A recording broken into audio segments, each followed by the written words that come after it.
Hey guys, what is up? It's Dusty here, and welcome back to another crypto video. If this video gets 2,000 likes within 24 hours, we're giving somebody in the comment section 100 XRP. And all you have to do to enter is make sure you press the like button, make sure you are subscribed, and make sure you comment something down below. Actually, I was only going to do this challenge for yesterday, but since we got so close but none of the videos hit it, I still have 200 XRP left to just give away, so let's just see. let's see if we hit it today. Could be pretty cool. Now, a lot has been going on. I have talked to you guys about my trade the last couple of days. We opened one at 77 cents right around this area here. Right now, it is at about $1. We are in 75% profit, aka $700. Could this have been more? Definitely yes, because I told everybody we should buy in this area. However, I was too lazy to do so. So it could have been about maybe 85, maybe 95% profit. What are we waiting for? What are we looking at? Well, we also concluded, I think on every video there, that we made a really good base. This drop towards 65 cents was really what we needed to kind of build on. However, I would say as of this point that the only thing holding us back is the area which we've touched a couple of times right now. You can see this little area of support we are witnessing, resistance we are witnessing. That is actually kind of the big layer. I mean, if you check back here, this is one of the key resistances we've had in a little while. If we break all of that at about $1.05 or so, I would say we are quite in the clear. And when I mean break, right, I mean just a couple of candles closing above there and basically just building. Here we broke above, but we didn't actually confirm. We didn't actually really, move from there, so to speak, as we basically got one little green candle, but nothing really to kind of build on. If we break that and keep continuing on, it's looking really, really good. Then again, I've seen so many people with different analysis, so many people with some bearish side note to it too, which is basically people saying, you know what, we can still fall down another time.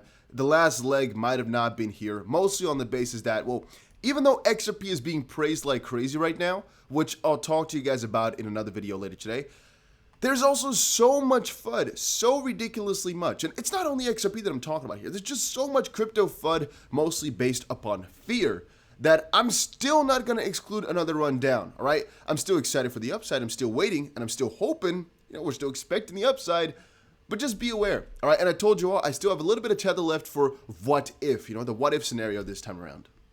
Then you might have seen me hint this little thing now 4 times in a row. It's actually because it says here, Ripple CEO says sale of XRP by the company is an investment contract. This is a typo. Where, why, what happened? Well, there was this Cnbc post, right? We all saw it. We all watched it yesterday. And they over on Cnbc actually mistyped or misrepresented. We don't know if it's deliberate or not, but they misrepresented what Brad Garlinghouse said. They said here that it is an investment contract when in fact it isn't an investment contract. And that's a really big difference. Now, this website though, CoinGape, basically was there quite quickly to also make an article about it, dumbasses. CoinGape says Ripple CEO says sale of XRP by the company is an investment contract. And I just find it interesting how this journalism is turning around, where these guys literally took a tweet that was out of proportion and decided to make an article quickly. They later took it down. You can't find it anymore on the website, but they made it quickly because they wanted to get some attention. They didn't even fact check and do their due diligence. What a stupid ass website. Just wanted to quickly give that out there. That is how you get fake news spread around. That's how you get people to really misunderstand things. And that's how you get people just being really disappointed or sad when things don't go the way that people planned it. It's really sad, really annoying.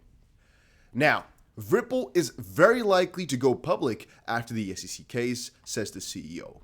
To be honest, I was not really that excited about this statement because I didn't really think too much of it. I was like, whoa, we already knew they were going public eventually, so what is there, right? We also know the main restriction for Ripple to go public, Ripple, again, the parent company behind XRP, was that to go public, to get your company public, you have to register with the SEC.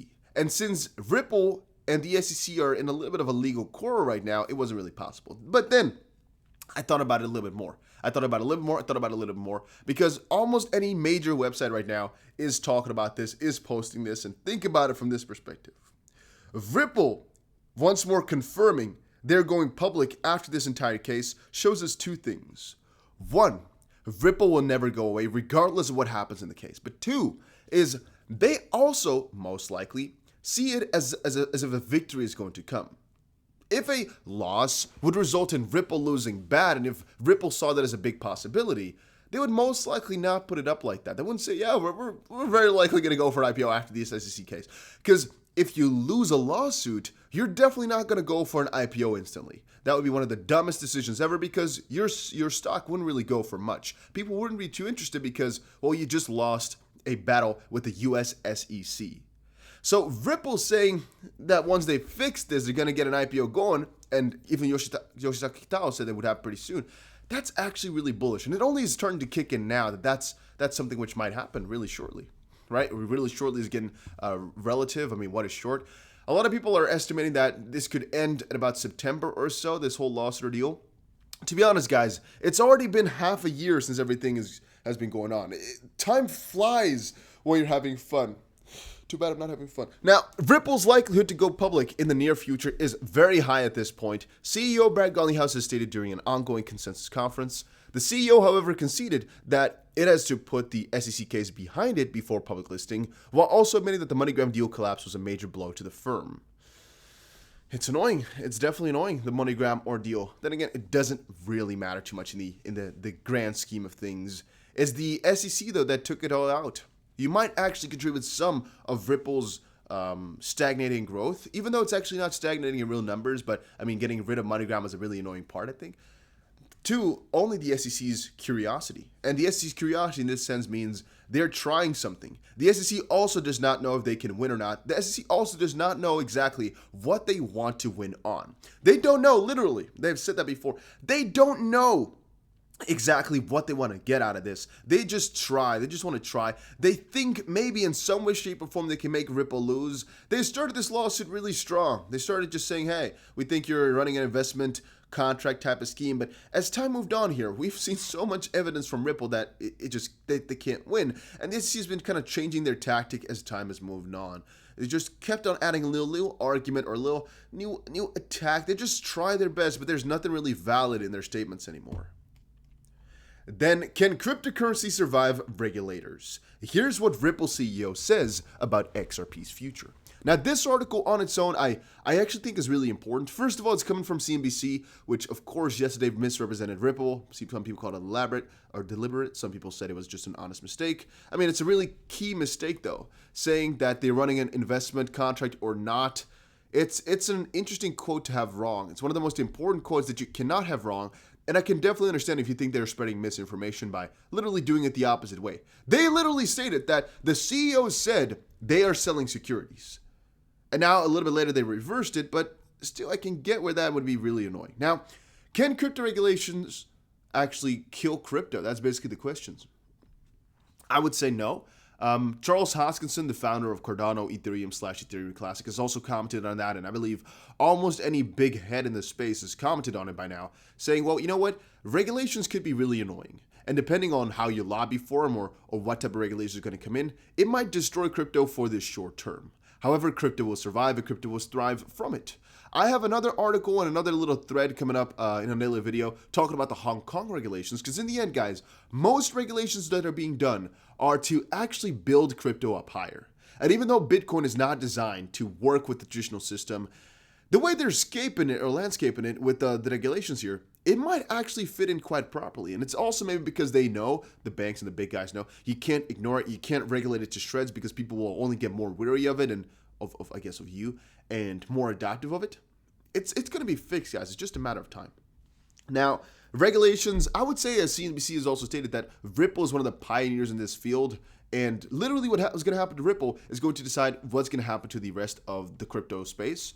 But mind you, very much so, XRP/Ripple is connected to some of the biggest leaders in this world. Rosie Rios, you might not know her name. You might not understand exactly who she is. She was the 43rd, I believe, treasurer of the United freaking States. You can't tell me that she doesn't know what a currency is or she doesn't know what money is. She would not have worked with Ripple if she thought it was a big scam. Why? Whatever money in the world, you're not going to put your name at such a risk for working with a big company that's, in this case, Rosie started to work with Ripple while they were already being sued. If she didn't believe in Ripple winning this lawsuit, if she thought it was a scam, she wouldn't have joined. Because then you're the dumbest person. I can't even fathom it. You would not join a company that's being sued for basically kind of a fraud, or for an illegal security offering. You wouldn't join them if you thought that was the case too. And she's the treasurer. She deals with the money. I'm getting worked up over this. Her job is literally to control the money in the world. As the treasurer, you can't make this stuff up. Another part, of course, is that Ripple has connections to almost any major unit in the world. You can't make this stuff up, man. It's starting to get really heavy. Then XRP lawsuit. Does Ripple's state of mind even matter? I want to quickly come back to this one. This was really a big point in the hearing a couple of days ago. And I want to quickly say this point is so elaborate. It is so difficult to come to a conclusion on. Because even while they were debating about it, I couldn't really make up my mind. Is Ripple's state of mind important? There's actually two sides to that story. One, you could say, yeah, it's quite important because, well, if Ripple thought that it was security and they still offered it, they didn't need fair notice. On the different end, since Ripple are also just market participants, whatever they think of something does not actually matter. I mean, if the US dollar, you can pick any currency right there. If you hold a lot of it, it doesn't actually matter what you think about it because you aren't necessarily in control, for example, or you aren't actually. Why would it matter what you think? Even if you think it's a security, you're buying and selling. Who cares about that, what you think? It doesn't matter if you're a market participant. It only matters if you're doing something illegal. But you aren't if you're just a market participant. And that's, again, the debate, and that's also the bigger picture. It would matter if it matters. You know how difficult that gets? It would matter if Ripple is considered to be the controller of it, but you can't really prove that. And you can only kind of prove that if they knew that it was going on and they were the heads of it. It's a circle that kind of goes around all the way because you can make up some arguments for both sides of the story. And I would like to say it doesn't really matter whatever they thought. Then again, I can also put up some arguments for myself as an XRP supporter that it does kind of matter. If Ripple knew that they were securities and they still sold it, I would feel kind of bummed out, right? I would be like, oh, damn, they messed us up. On a different end, whatever they think, if the lawyers or whatever said it's good, and if the SEC never came in, then, I mean, if there's no formal regulation, it doesn't matter what you think because it's not in the rules, right? If I, for example, think I can't do something in crypto, but the rules state I can, oh, I mean, you can then, right? Former Bitcoin skeptic Carl Icahn says, or Icahn, I readjusted on my chair, I'm not sitting comfortable anymore. There we go. Former Bitcoin skeptic Carl Icahn says he may pour more than $1 billion into crypto, but predicts many digital assets won't survive. Wow, genius. Wow. Many digital assets won't survive. Wow, I couldn't think of that. Yeah. So once more, just a billionaire coming in again. He's a net worth of $22 billion, and he hasn't yet bought into crypto, but he's definitely looking into it. Personally, I really don't care what these guys do, but the billionaires are just always a point of interest because it's like, well, if the billionaires get into it, there's a lesser chance that it's going to go down to the ground because those guys do not want to let it go down to the ground if they have some money in it. And last but not least, Polygon Matic breaks into the top 20 crypto list. What is next? I keep talking about Polygon almost every single day now for the last like 2-3 weeks or so because I'm just excited about them. I've been excited about them for a very good while. I made some reviews on them a really long time ago, mostly because they were connected to Coinbase Ventures, but all I got to say about it is just, man, check it out, Polygon. Not promoting it for the sake of promoting, but just because I personally think it's really quite juicy. All right, that was it for today's video, though. Hopefully you all enjoyed it. If you did, make sure you press the like button and subscribe, and I will definitely see you guys again in another crypto video later today. And also, guys, for Bybit, there's a $2,600 bonus. There's a 25 XRP bonus. There's 5 Legendary X's that will be given away. It's huge. Go check it out. Link is down below. And you can actually put $130,000 worth of trades for free. I only put $1,000 and got $700 back. You can put $130,000 for completely free. It is crazy like that. It is really crazy because a $2,600 bonus, which you can get, that's again for just depositing and for referring, and just check it out. It's really simple. That if you do that times 50, I did it times 2.5, my own $1,000. $2,600 times 50 is again $130,000 worth. It's pretty crazy if you start to think about it. And the 25 XRP you can get, if you deposit 500 XRP, you're just, boom, gonna get 25 XRP like that. So whatever. That was it for today's episode. Hopefully you all enjoyed it, and take care.